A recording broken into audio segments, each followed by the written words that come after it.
And welcome back to DCU Daily. We've got some breaking news for you today because I think it's because of the upcoming SAG strike that James Gunn seems to be in a hurry to cast the new Superman Legacy movie. It seems like we went from having zero news to all of a sudden in successive days we have gotten multiple new castings, and every day someone new is getting cast into this film. So today the news comes out on Hollywood Reporter, Variety, all the big outlets are saying this. Metamorpho, DCU's got a Metamorpho. If you haven't seen that character before or haven't heard of him before, well, that's the kind of character that James Gunn likes. And I'll be honest with you, I can't wait to see what he does with it. Anthony Carrigan. He's well known for some work that he's done on HBO. He's currently, I think, nominated for like awards and such. But yeah, Anthony Carrigan, he's joining Superman Legacy. This is an article on Variety. He said that he's excited to shake things up. Shake things up. He's gonna be this unrecognizable character. Of course, he's on Barry on HBO. He got an Emmy nomination for it. So now all happening for him at the same time, I guess you could say. Let me take a look at this article real quick and I'll walk you guys through what it says there. He says it certainly be a bit of a jump. And that's what he said. It will certainly be a bit of a jump. He's excited to just shake things up. NoHo Hank is such a specific character, and I'm excited to play someone completely different and surprise people with just being unrecognizable. Now, of course, the character, he's a classic character. Metamorpho is not someone who is particularly popular in the modern day superhero mythos, but he's somebody who's been around for a long time. And so if you're a DC fan, if you're a diehard DC fan, you probably know of Metamorpho. You've probably seen Metamorpho before in some comic book or one of the animated programs that DC is so well known for. I love the Justice League and Justice League Unlimited. And Metamorpho is one of those characters that will pop up, out of nowhere for a very little amount of time. But he's got a power set that I personally, I'm not the biggest fan of shape-shifting characters because there's so many ways in which you can write them badly. So I do trust James Gunn as the writer of Superman Legacy that he'll get it right. I do hope that he does. But that's my one concern, that it's hard to get those shape-shifting characters right. Secret Invasion right now on Disney Plus from Marvel, that they're doing a pretty good job, but Disney Plus shows don't tend to stick the landing, so I'm still a little anxious to see where that goes. But yeah, as far as this movie goes, we already have David Cornsweet, Rachel Brosnahan as Superman and Lois, so you've got the main leads. You've got Nathan Fillion playing the Guy Gardner version of Green Lantern.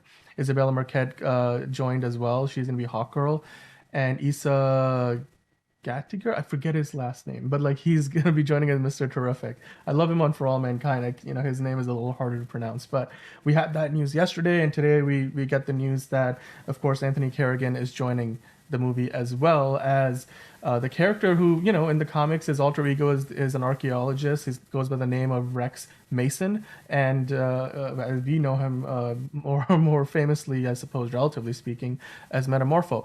I personally don't believe, like, I've seen this on the internet today. Everybody's like, there's too many characters in this movie now. How many more characters are we going to keep adding? I personally believe that that's not the problem here.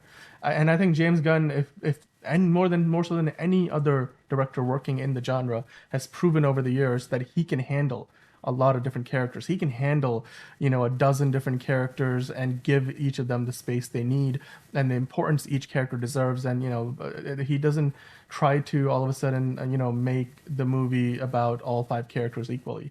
I mean, any good storyteller will really differentiate between, who the lead is. This is the Superman Legacy. That movie, it's a Superman movie. It's called Superman Legacy, and so I believe firmly that the story is primarily gonna be about Superman. And with how interconnected James Gunn is making this whole universe, the fact that he's gonna have so many metahumans in there from day one. I mean, that's great because that means this universe is gonna be alive and well. We're not waiting for like five other heroes to show up 5 years after Superman Legacy comes out. We're not gonna be doing what the DCEU did or what the MCU did when they first started. We're gonna have a lot of heroes in this world right from the get-go, and it looks like because all the projects are gonna be interconnected and joining together over the years, and characters will cross from TV shows to movies.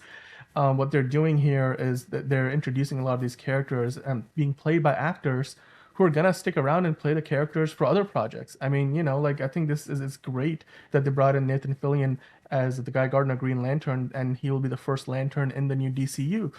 Despite the fact we're gonna get a Jon Stewart and Hal Jordan focused DC Lantern show on HBO Max or Max. Um, the first Green Lantern we're going to see in the DCU is going to be Guy Gardner. And James Gunn said on Twitter, he said, "Look, Nathan Fillion is going to be here. This is not a one-off appearance. He's going to stick around and play the character in other movies as well as the TV show, the Lanterns TV show." So I personally think that he'll get it. He'll make this work. I mean, just look back at Christopher Nolan's The Dark Knight. There were so many characters in that movie. Yeah, we remember Batman and Joker, but there was like Commissioner Gordon. You had Lucius Fox, even and all the other cronies and all the mob bosses. Like there were multiple villains in that movie from the Batman Rogue Gallery. Even in the new The Batman, you had multiple villains from the Batman Rogue Gallery. Falcone, the Penguin. You had other mob bosses that they kept referencing to. They had references to the Court of Owls. Of course, you had not Scarecrow. Why am I blanking on the Riddler? Wow, brain fart. Riddler. I mean, Riddler was the villain, but like you had Penguin in there, you had Falcone. I mean, you can have a good filmmaker take 5,000 different characters if they need to and balance it out. Yes, there's examples out there where that hasn't happened, like Spider-Man 3, where it felt like there were 4 equally as important villains taking down Spider-Man all at once, or trying to at least. And that happens every once in a while, but I think this is not going to be one of those situations. The cast is lining up and rounding out quite well. Of course, I think they are doing this right now because of the strike that is most likely going to happen, the SAG strike. Tonight, if they don't strike a deal at the end of the day, they're going to go on strike, which I shouldn't be smiling about. That's not anything to be smiling about. A lot of people's jobs are on the line here. But I think that Warner Brothers and DC Studios are trying to get these announcements and these pieces of news out there and really lock these actors in before any of that strike elements affect their ability to do so. Because now they can even though the actors won't be able to work and do any work for the studio if and when the strike happens, you will be in a position where as a filmmaker, James Gunn can continue to work on the project. They can start doing other pre-production work. So I'm glad that this is a casting that we have got. I mean, this was all over the trades today. Hollywood Reporter had this as well. That they nabbed the Barry star Anthony Carrigan, who just today also got an Emmy nomination for that role that he's got on Barry on HBO, and now he's gonna be starring as Metamorpho in the new DCU. So it's fantastic news. I love the idea that they're gonna have so many heroes in this movie. I mean, yeah, in Black Adam you had like a Justice Society, and I didn't think that took away from the movie. If anything, I thought it added to the movie. Of course, we have seen a lot of team-up movies out there like Avengers and Justice League and Suicide Squad and whatnot. So it's definitely possible to have a lot of characters in there and make it work. And while Metamorpho, I think, eventually ends up being a hero in the comics, we could just be seeing him as an anti-hero, as a villain. Who knows? I don't know if he's gonna be the caliber hero caliber of villain that Superman has to fight in a movie, but certainly I think if you go by comic book accuracy, like I was on the fandom website earlier, they say that he's practically invincible in a certain form of his, if you go by the comic book accuracy. And I know James Gunn knows his comic book history, so I definitely think that this is a casting that they've made most likely with multiple appearances in mind. And it again goes to show you that James Gunn is not just gonna bring your top tier front of the line only mainstream characters like Superman, Clark Kent Superman and Lois Lane. He's going deep into the DC arsenal of characters right from the beginning. Metamorpho, the Guy Gardner Green Lantern, Hawkgirl. I know Hawkgirl is someone that a lot of people know from the DC animated content, the comics, and the TV show version too on the CW, but still, we haven't had a cinematic live action version. So, that's new. Mr. Terrific. I mean, Mr. Terrific is a great example of a character that we're not really used to seeing in live action. So, and now Metamorpho. I like this. This is great news. I mean, I'm sure there are going to be periods where there's going to be droughts for a lot of like new news updates in the DCU. But whenever there's a day and you get something new that's DC related, we at DCU Daily, I personally love it. And I hope that you guys too.